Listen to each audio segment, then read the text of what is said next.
नाजरीन, आपको जावेद गुल का सलाम पहुँचे।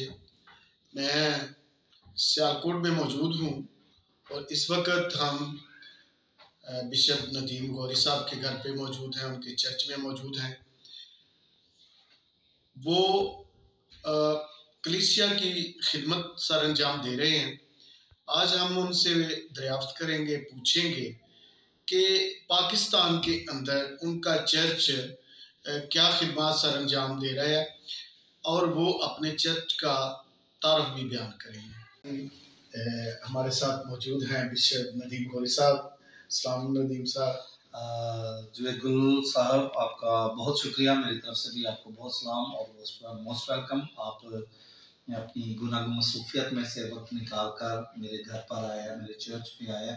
सो मैं आपका शुक्रगुजार हूँ और बड़ा अच्छा लगा है कि काफ़ी देर के बाद मुलाकात हुई है। लेकिन आपकी जो एक्टिविटीज़ हैं वो हम नेशनल टीवी पर, नेशनल न्यूज़ पर देखते रहते हैं। आप बड़ा वंडरफुल और ज़बरदस्त काम कर रहे हैं। बहुत बहुत शुक्रिया। मैं बिशप साहब आपसे पूछना चाहूँगा कि पाकिस्तान के अंदर आप चर्च खिदमत सर अंजाम दे रहे हैं। मैं चाहूँगा कि आप अपने चर्च का तारफ भी बयान करें और ये भी बताएं कि आपका चर्च कब से खिदमत सर अंजाम दे रहा है। हाँ जुवेद भाई, आपने बहुत खूबसूरत सवाल किया और ये बुनियादी सवाल है जो आपने किया है चर्च के मुताबिक। तो मैं बताना चाहता हूँ सबसे पहले कि मेरे चर्च का जो नाम है वो missionary churches of Christ council international है और ये दुनिया में तो पिछले 150 साल से काम कर रहा है और ये दुनिया के 22 ममालिक में जो है हमारे चर्चेज मौजूद हैं। दुनिया के 22 ममालिक में, मुख्तलिफ ममालिक में 22 जो मुल्क हैं उनमें हमारा चर्च जो है वो मुकीम है और लाखों के हिसाब से जो है हमारी इंटरनेशनल जो है वो कांग्रेगेशन है।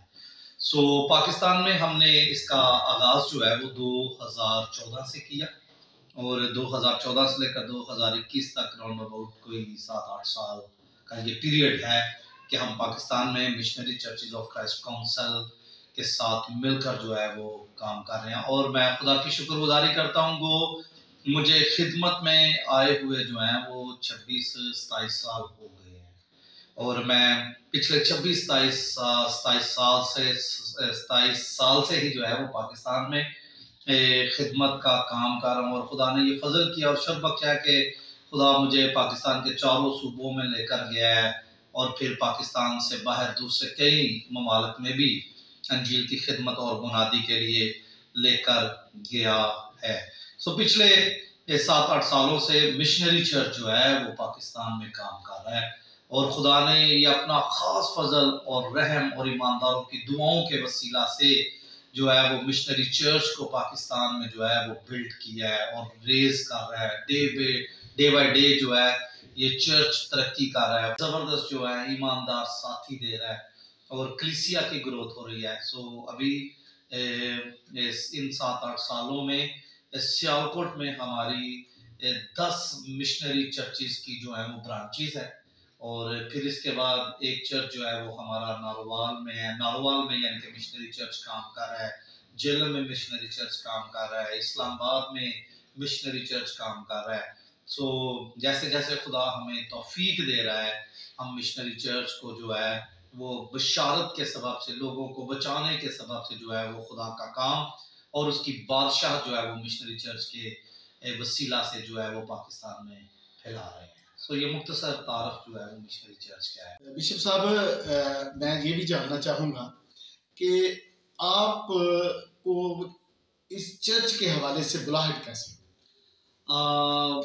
ये भी एक बड़ा जो है वो ज़बरदस्त जो है वो आपने सवाल किया है और अगर मैं इसकी डेप्थ में जाऊंगा और अगर इसकी पूरी डिटेल बताना चाहूँगा तो वो मेरे लिए मुश्किल होगा। लेकिन मैं बिल्कुल ट्रूली और बिल्कुल सच्चाई के साथ ये बात बताना चाहता हूँ कि पाकिस्तान में अगर खुदा ने मुझे मिशनरी चर्च का प्रेसिडेंट बनाया और मैं पाकिस्तान में इसका बानी भी हूँ, अगर इसको खुदा ने मुझे ये रोया और विजन दिया तो ये खुदा की मर्जी के तहत था।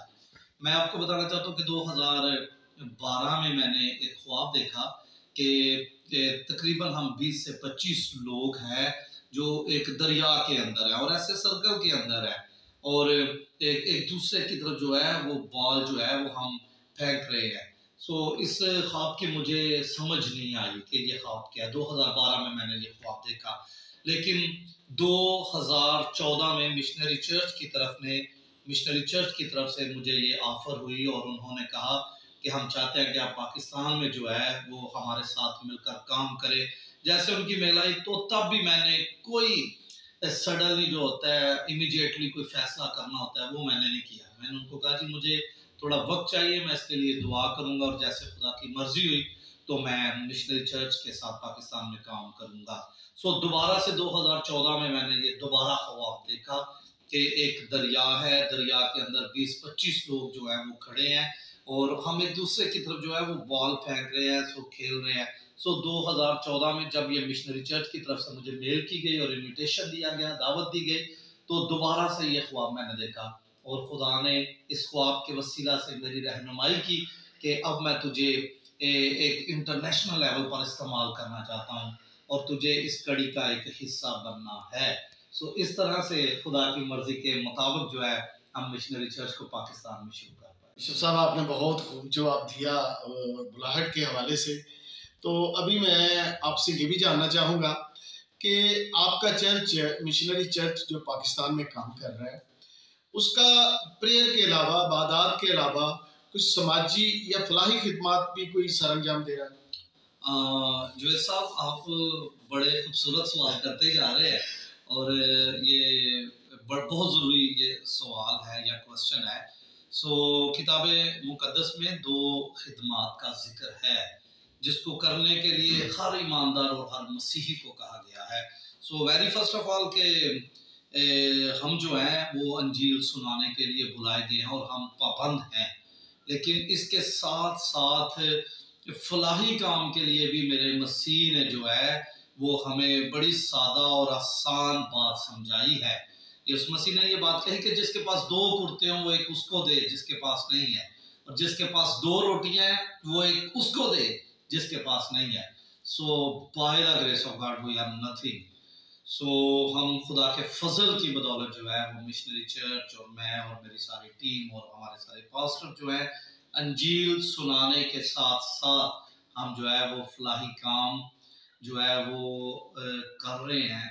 यानी कि इस तरह से कर रहे हैं कि खासकर आप समझते हैं कि हमारी क्रिश्चियन कम्युनिटी जो है वो हम थोड़ा सा यहाँ से हट जाएं, तो शहर के इलाके से हट जाएं, तो हमारे लोग आज भी बहुत सारे कमज़ोर और मुश्किलात का शिकार है और बहुत सारी प्रॉब्लम्स जो है उनको फेस करनी पड़ती है। उसके लिए जो हमने एक प्रोजेक्ट चलाया है वो ये है कि कोई भूखा ना सोए। उसके लिए जो है वो मिशनरी चर्च ने एक प्रॉपर जो है वो फूड बैंक बनाया है। हमारा एक फूड बैंक है जिसको हम एक माह में तकरीबन 2 दफ़ा से ज़्यादा दफ़ा, या आप कह सकते हैं कि वीकली जो है हम खाना बनाकर बॉक्स में पैक कर बाइज्जत तरीके से खाना जो है वो हम प्रोवाइड करते हैं और खाना देते हैं। और कई दफ़ा हम उन लोगों को जो नशे की हालत में गिरे होते हैं, हम उनको उठाते हैं और उनको साफ भी करते हैं और धोते भी हैं। वो ये खिदमत जो मैं बता रहा हूँ, लेकिन ये सच्चाई के साथ बता रहा हूँ कि हम ऐसा कर रहे हैं, लेकिन बहुत दफ़ा मैं इसकी तशहीर नहीं करता हूँ। आपने देखा मेरी फेसबुक पर ना कोई आपको अदर मेरा कोई फेसबुक पेज ऐसा मिलेगा जिसके ऊपर मैंने ये सब कुछ किया हो, लेकिन कभी कभार मैं सिर्फ गवाही के लिए जो है या लोगों को करने के लिए, इनकरेज करने के लिए कि आप भी ऐसा करें, कभी कभी मैं कोई 1-2 तस्वीर जो है वो लगा देता हूँ। अदरवाइज हमारा मिशनरी चर्च जो है वो लोगों की मदद करने के लिए, भूखों को खाना खिलाने के लिए, और फिर खासकर अभी जो सर्दी का मौसम जो चल पड़ा है तो लोग रोडों पर कई दफा ऐसे पड़े होते हैं सर। अभी से हमने उनके लिए जो है वो खूबसूरत रजाइयों का और ब्लैंकेट्स जो है वो खरीदने का हमने जो है वो मंसूबा बना लिया है।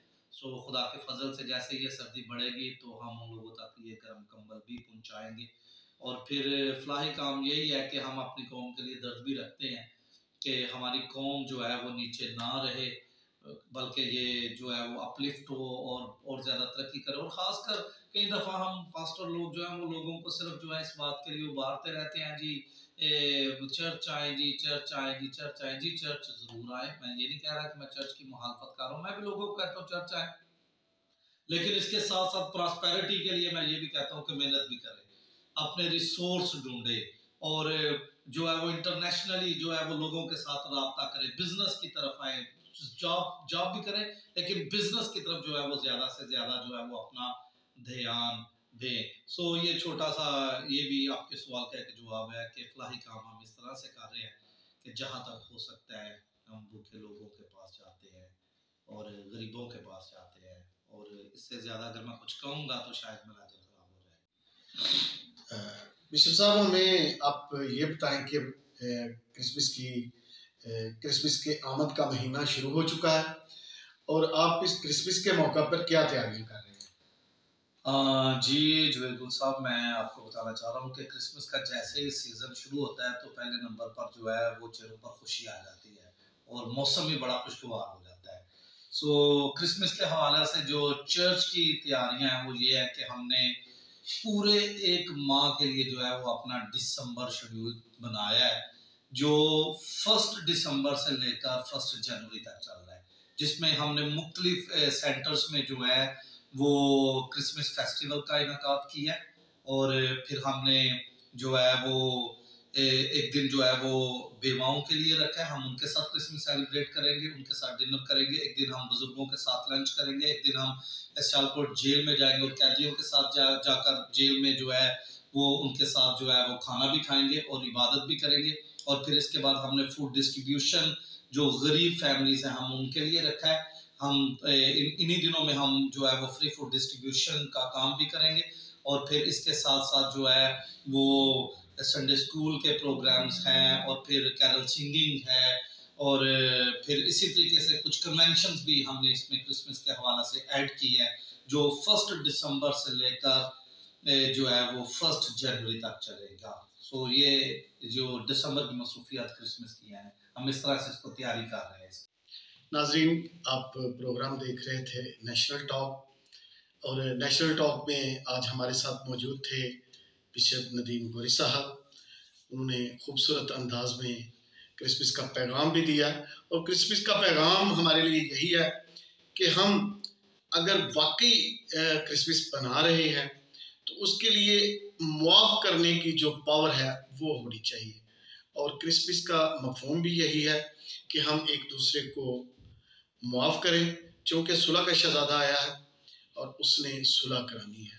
नाज़रीन, हमारी तरफ से और बिशप साहब की तरफ से आप सबको क्रिसमस मुबारक।